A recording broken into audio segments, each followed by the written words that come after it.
and so they began to create these things. Now, there are some other aspects of the homelands that we should notice here, right? Uh, First of all, and this is the last bullet point on the slide here. This is Bophuthatswana. It's there, and there, and there, and there, and there, and there. And actually, this little piece of land down here is also part of Bophuthatswana. Okay. All of this piece of land, this piece of land, this piece of land, this piece of land, this piece of land, these things down here, these are all KwaZulu. Okay. Labua has, well, it's got two parts to it. Gazankulu has some separate ones. Venda is mostly a contiguous place. Transkei and Ciskei were mostly unified territories, but especially Bophuthatswana, right? What about all this other land like between these parts of it? Well, predictably, that was land that was claimed by whites, and it also happened to be the land that was the most productive, the best farmland, right? As time went on, and these homelands, were embraced by the white government as the place where Africans needed to live, and they, went to great lengths to try to force people into the homelands, the populations in these places just ballooned. And they were living already on marginal land, and as people went there, with, no home, no commitment to the place, and with limited resources there, the land very quickly was used up. The nutrients were stripped from the soils. Soil erosion was absolutely dreadful, and the conditions in these places was just monstrous. There was no infrastructure at all, nothing like sanitation or fresh water systems other than a few wells that people had often to walk very long distances to get to. The pollution, the lack of sewage disposal, and all of these things were just horrific, right? So the conditions on the homelands became worse and worse over time. And we'll talk more about that.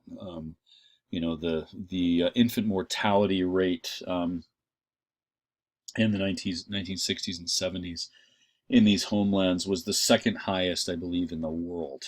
Something like 100 children out of every 1,000 born onto these homelands did not live to see his or her first birthday.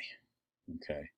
I think in the United States, the infant mortality rate is somewhere around 20, maybe a little bit less than that, somewhere between 10 and 20.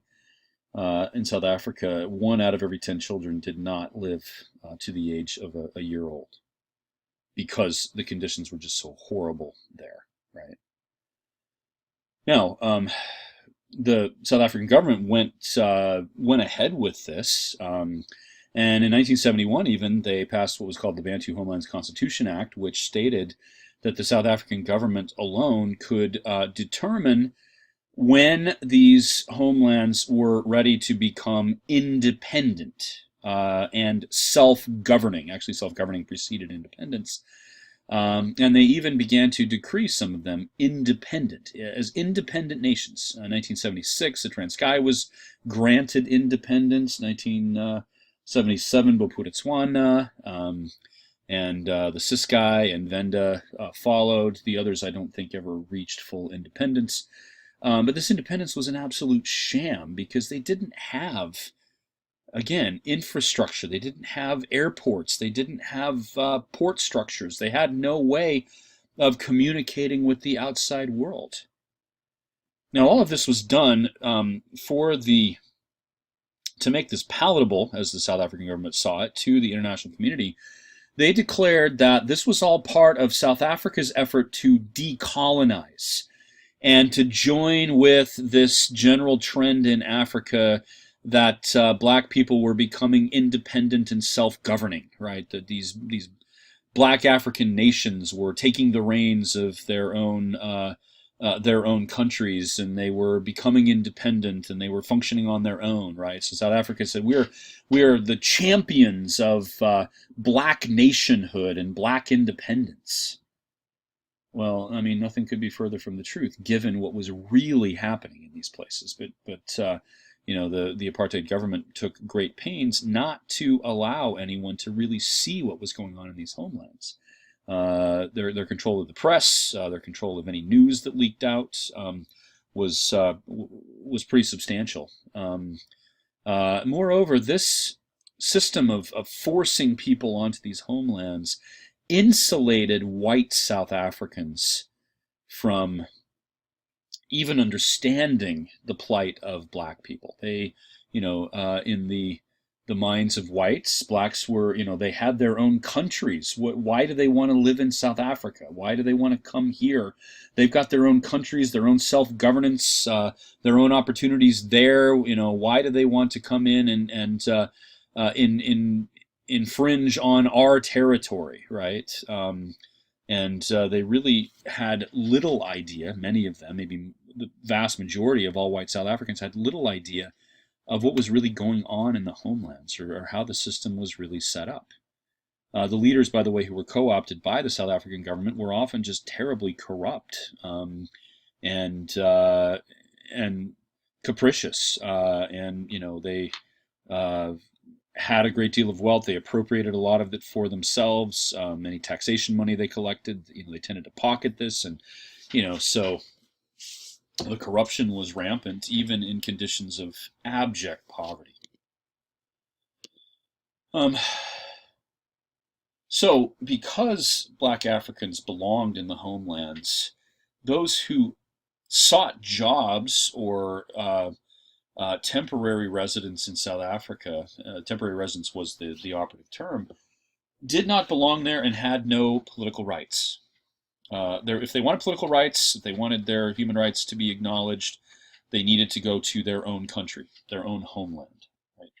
Never mind, that homeland was not, in truth, independent in any respect, other than rhetorically. But that's the only place where they could be given, recourse to law, where their civil rights would be acknowledged. All black Africans were considered temporary residents in South Africa unless they were in a homeland. And so they had to continue to abide by past laws. They had to carry identification with them.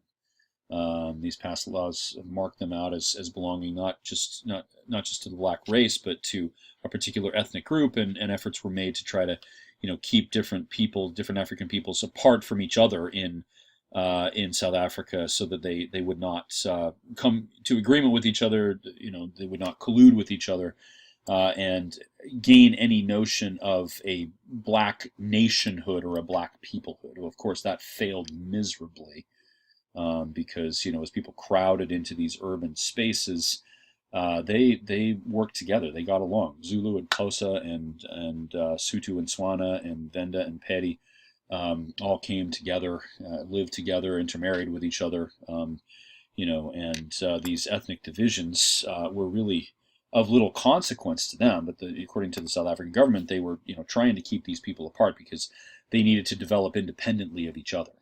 Right? The elimination of black spots, and that term is in quotes there because this was an official nomenclature of the South African government. These are places where black people had historical claims, where they owned land, where they lived in communities. The South African government made great attempts, invested a lot of money in eliminating these. Many of them were in rural settings, farming communities where black Africans owned their own land, and in some cases had been on that land for a century or more. They were told, this land does not belong to you, this is part of South Africa, you belong in the Transkei, or you belong in KwaZulu, right? And so they stripped them of their claims to land, their ownership of land. This also happened in cities, as residences, which in some cases, neighborhoods that had been in place and inhabited by mostly black people for decades were torn apart, and the people were moved, many of them deported to the homelands or moved to some other place that had been zoned for black occupation. In South Africa, the vast majority of Africans, and I should say, between the 1950s and early 1980s, somewhere along the lines of 3.5 million black people were forcibly removed from one area of South Africa or another. And again, either put back or sent to the homelands or sent to some other part of South Africa that had been zoned for temporary black habitation. The vast majority of black Africans who lived in South Africa lived in cities. I shouldn't say the vast majority. There were a lot in the countryside. Still a lot of black farmers.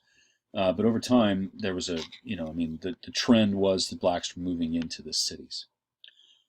And because they could not live legally in the cities themselves, the government in some cases created these things called locations, or townships as they came to be called. In some cases there were squatter camps, and the blacks there would simply put up very temporary structures with whatever building materials they could find, usually corrugated iron and wood, in some cases just kind of like wattle and daub. But these townships became a key feature of the landscape of South Africa, especially the urban landscape. Okay. And the South African government was just in distress about their inability to stop this from happening, and so they tried a number of things to make it more palatable to the white population. For one, they identified townships that were in proximity to the homelands, and they simply made them part of the homelands. Okay, a couple of examples of this. We go back to this map. Part of Bophuthatswana